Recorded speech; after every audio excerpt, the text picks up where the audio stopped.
Good morning. This is a recording for Thursday, April 11th. As promised last time, today we will do another summary of what we have learned so far on the power of empathy. And for the practice part, we will do some self-reflection questions. You're welcome to do these reflections in your mind or jot them down on a piece of paper or in a dedicated journal. Totally your choice.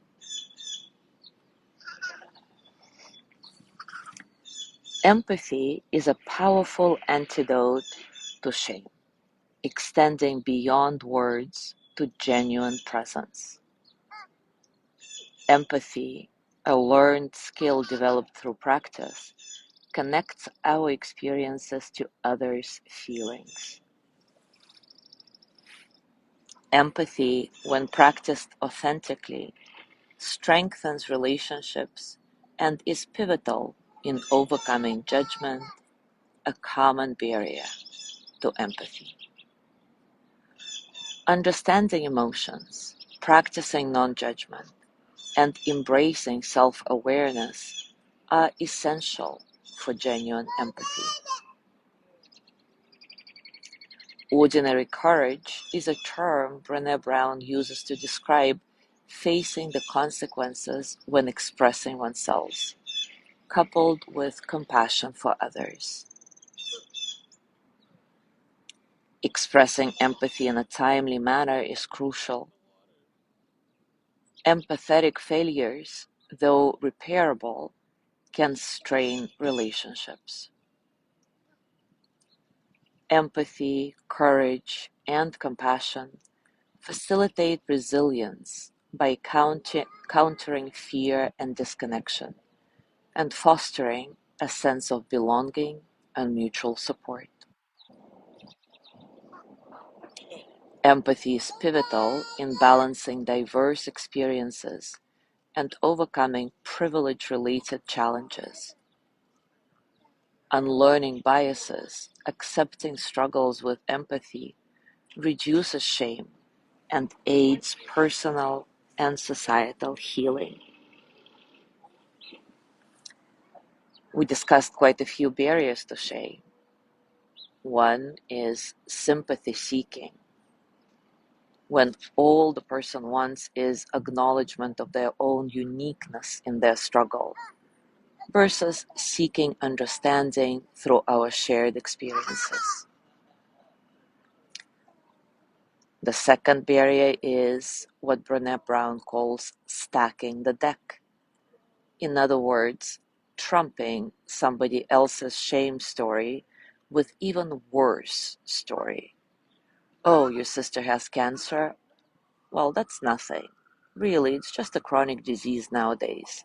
My aunt has Alzheimer's. Now that's way worse because there is no cure.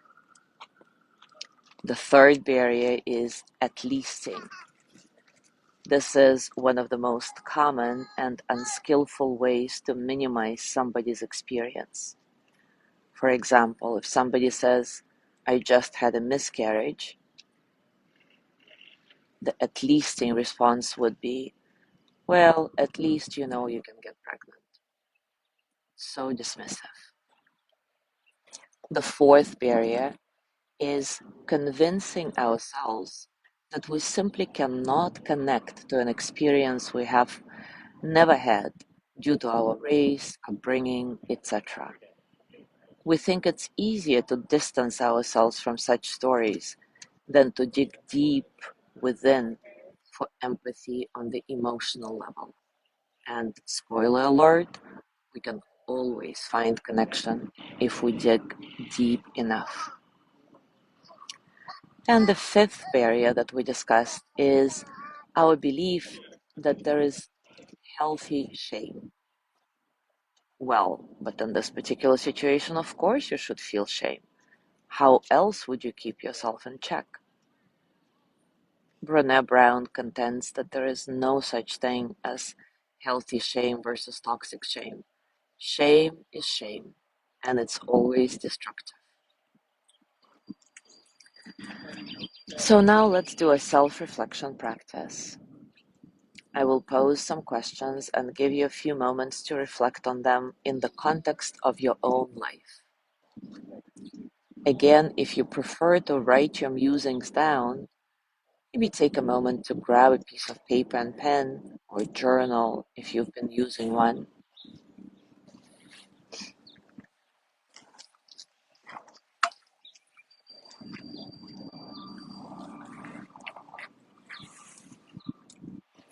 Now take a comfortable position and, as usual, take a few moments to settle into your body, your heart, your mind. Settle into this moment, right here, right now. Allowing your breath to be nice and soft, natural. See if you can find some spaciousness, some freedom in your breathing, so that all the experiences of the present moment can flow through you as energy that they are, without struggle.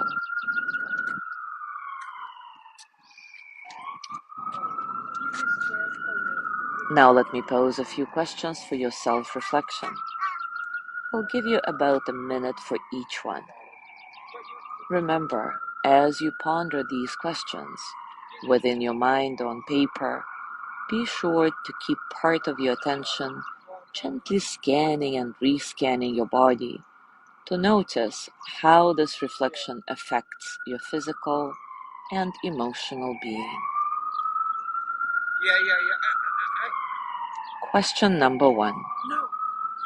How do I actively navigate shame in my life?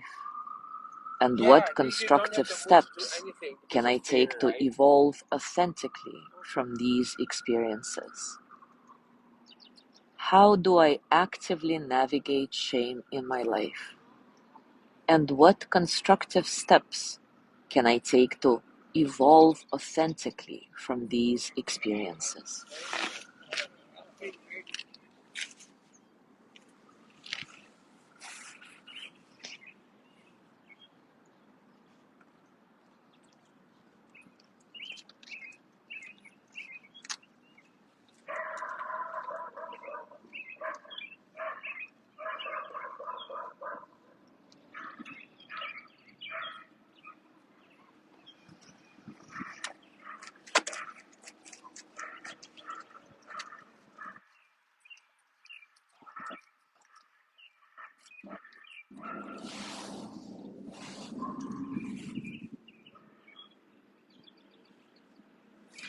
Question number 2.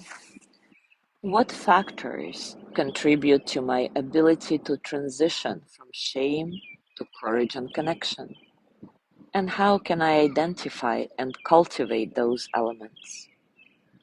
What factors contribute to my ability to transition from shame to courage and connection?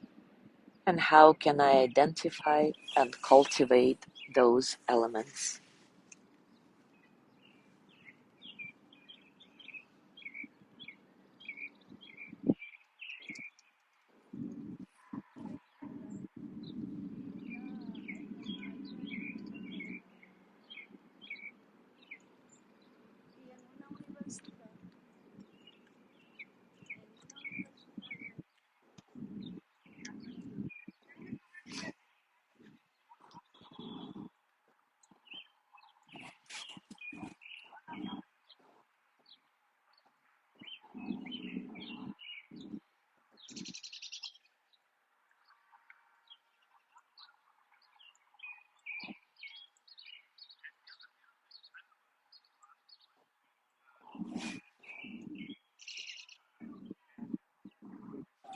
Question number 3.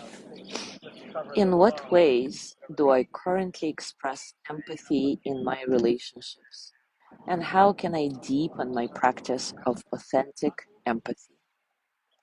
In what ways do I currently express empathy in my relationships? And how can I deepen my practice of authentic empathy?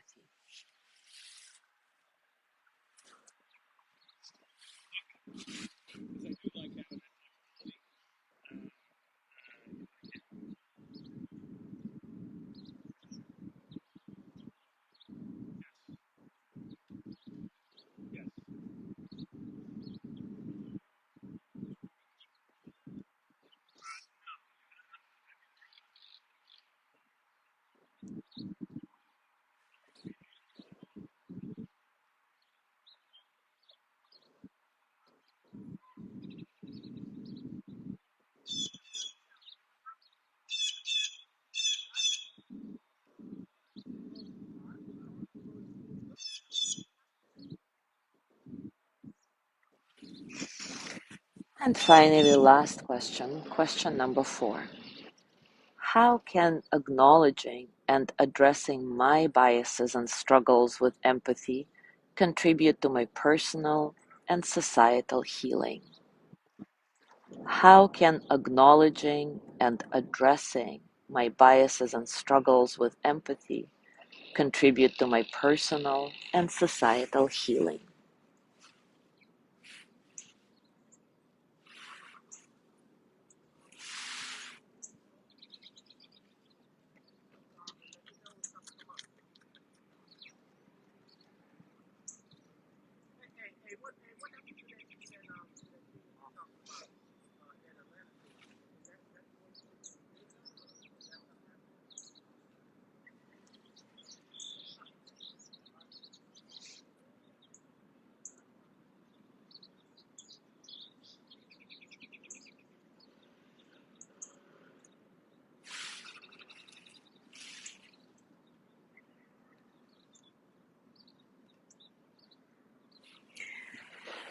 And now place your hands on your heart and send the energy of loving kindness to yourself for being here, for doing this exercise.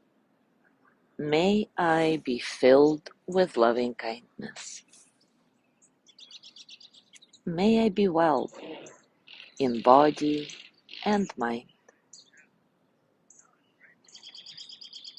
May I feel loved, cared for, at ease. May I know that I am enough. May I touch deep, natural peace.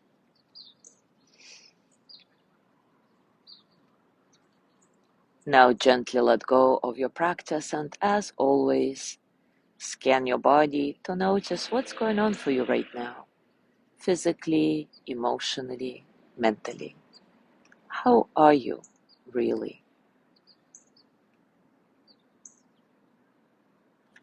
As you go through your day today, I invite you to continue with these self-reflection questions.